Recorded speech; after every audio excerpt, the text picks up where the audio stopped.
Hey everybody, this is Eddie back with Game of Pennies, and today I'm going to give you 3 reasons why you should never ever buy a new car if you can help it.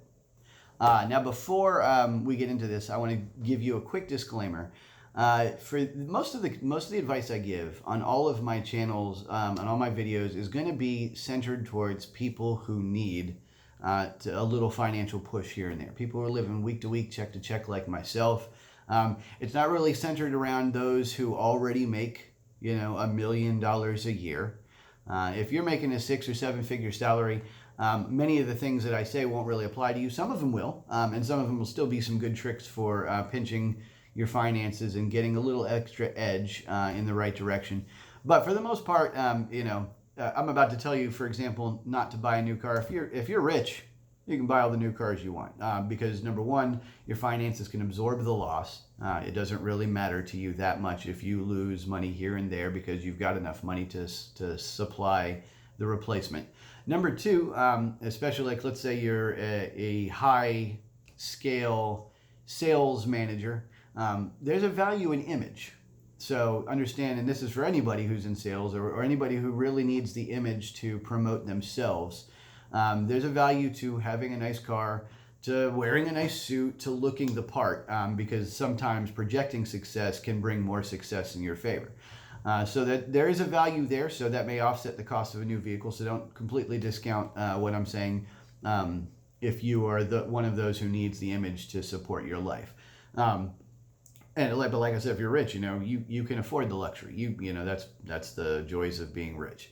The other reason that it might be important to buy a new car for those of you who can budget it in is it's a good savings in time, right? So some of you have jobs that are so valuable minute by minute that just to lose an hour or two of your time can become disconcerting. It can become its own cost in your life. So the luxury of a full warranty and a car that's 100% covered can be a great asset if you're somebody whose time is that valuable.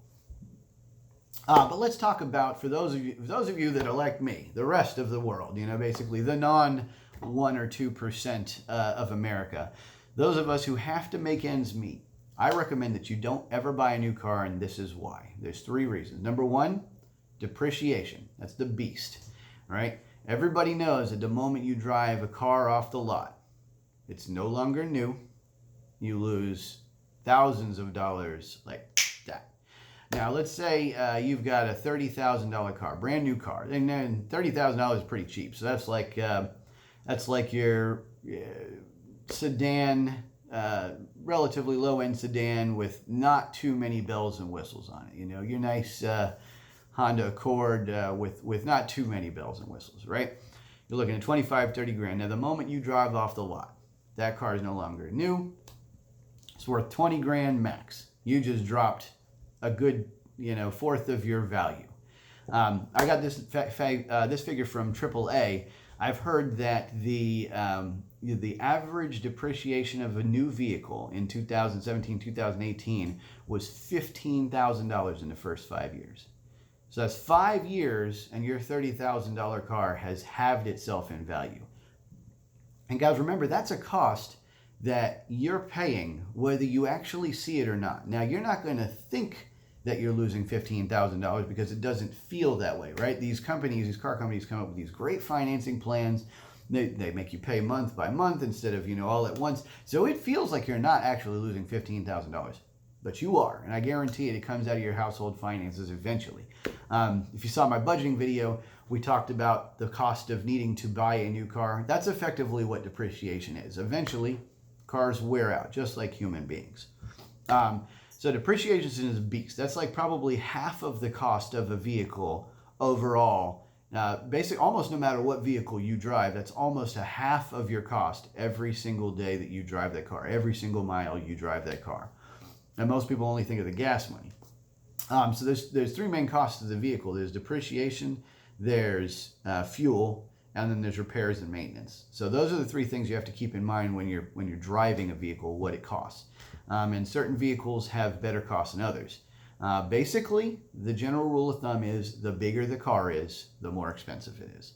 If you're driving a giant Escalade, one of the big SUVs with a giant chassis, or a big van, or a truck, pickup trucks are the worst. You're driving a nice, beautiful Ford F-1500 or something, man, it looks nice. You can carry an entire house in the back, but you're spending a buttload in gas and everything else. Your depreciation is a lot higher, so you got to watch for that.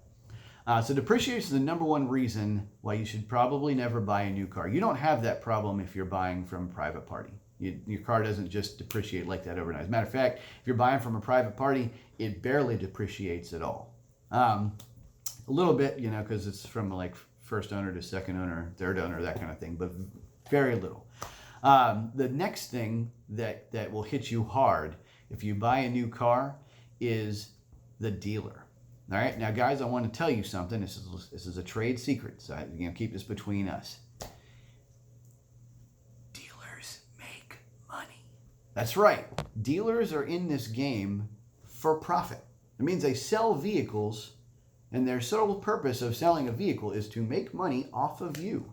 They're trying to get money out of your pocket, and it's not so. Like, let's say you've got a car that's worth $25,000, brand new. The dealer's not going to sell it to you for $25,000. They're going to sell it to you for $30,000 because they have to make money. So if you want something, think about if you go to the grocery store today and you saw a gallon of milk that was on sale for $3, and you're like, hey, all right, this gallon of milk's worth $3, and the grocery person was like, actually, we're going to sell it to you for $4 because we got to make a little something extra.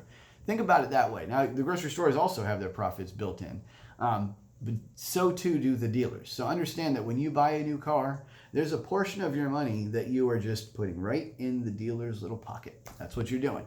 And there's nothing wrong with that, because everybody's got to make a living, but understand that that's where your money is going. So if you can avoid that extra cost, my recommendation is you do. If you buy a private party vehicle, you are not necessarily contributing directly to their profit. Now, you got to be wary because many of the private party sales people out there are actually dealers in disguise. So that's a fact. You got to worry about that. But there are tools to help remedy that, right? There's Kelley Blue Book. You can check the value of the vehicle yourself. If somebody's got a 2001 Honda Civic and they're selling it for $5,000, you look on Kelley Blue Book, it's worth $5,000. I recommend taking it to your mechanic. Make sure that they're not hiding some kind of mechanical defect. But as long as the car checks out, the price is right, it equals the market value that you were able to research, then you're basically buying the car at the actual value that it is, rather than buying it from a dealer who is by definition going to get at least $1,000 more, at least. They basically have to cover that just to keep the lights on, just to cover their labor expenses and things like that. They have to get that kind of profit. So dealers are a no-no. If you can avoid going to a dealer, I recommend, even if you're not buying a new car, I would recommend staying away from a dealer, especially because the mechanical defects that can be masked, dealers are notorious for it. They've almost always got their own in-house mechanics. They've almost always got some way and they're going to do the minimum, right? Let's say somebody brings a car back that had a powertrain warranty failure. They had the $60,000 mile warranty. They bring it right back because it blew up at $30,000. Well, they're not going to replace the entire engine. They're not going to replace the entire transmission. They're going to do what it takes to make the car run for the next person to get out there. So be wary of that. Even if you're not buying a new vehicle, I'd recommend you take that car to a mechanic of your choosing, no matter where you are, no matter who you're buying it from, whether it's dealer or private party. So dealers will cut, depreciation will hit you, dealers will hit you. Now, the third reason, stay away from new cars if you can, is insurance. I've got another secret for you. Insurance companies make money. Guys, if you are going to somebody who's there to make a profit out of you, the way to mitigate that is to buy as little as you can, right? So you want to try to stay away from dealers. You want to try to stay away from insurance companies in general. Now, insurance companies can be a good way to budget because things do happen, and ultimately you will have to have some expenses that an insurance company would pay for eventually. But on average, the reason they make money is because you give them more money on average than they give back. So if, let's say you were paying, $200 a month for an insurance policy. If you could instead take that $200 a month and put it away in an interest-bearing account and self-insure, I guarantee you will do better on average. Now, there's some of you who are going to beat the average, right? Like, for example, if you're, don't take this the wrong way, but if you're a really lousy driver, I'd probably get insurance, right? Because you're probably one of those who beats the average. You're probably one of those who's going to get more out of the insurance company than you put in. You're probably one of those who raises the price for the rest of us. So thanks a lot. But for the most part, if you are buying insurance, you should buy as little as possible. Now, everybody has to buy liability by law. My recommendation is that you follow the law, because not following the law has its own costs. We're talking about financial advice. It's expensive to get out of jail. It's expensive to run into somebody and not have insurance and then get put there. So please don't do that. Please have liability. Please carry liability with you at all times. I would avoid collision if you can. I would avoid total coverage at all costs. And the way that you do that is you can't finance a vehicle. If you finance a vehicle through a dealer and you're buying it brand new, you have to pay total coverage, basically. I think you at least have to pay collision. Sometimes you have to pay total. It depends on the contract. But if you are having to pay all that extra money every single month, then you're hitting your finances hard. And don't forget, now you're already paying a car payment every month. And when they advertise to you, they're going to advertise the car payment that you're going to have to pay them. With their financing, with the 0% for the first 3 months or something, they're going to hit you with like the best possible number and make it look really good. They're not telling you about the insurance you're going to have to pile on top of that. They're not talking about when the insurance kicks in and stuff like that. So keep in mind, there's a lot of hidden costs here, and that doesn't even get to like tax, tag, and title and all that stuff. The property tax, of course, for a vehicle is going to be a lot more if the vehicle's brand new. So guys, those are the reasons to stay away from a new vehicle. If you can just get away with not going to a dealer, not getting a car that's going to depreciate so heavily the moment you drive it off the lot or drive it away from the person who's selling it to you, and if you can stay away from all of the extra insurance costs that you don't necessarily have to pay, then you will be much better off financially in all three measures. Guys, thanks so much. If you like this content, please hit the like button. Please hit subscribe. You got a long way to go, and I'd love to get this information out there to everybody in the world that I can, and just to help them out with their finances at home.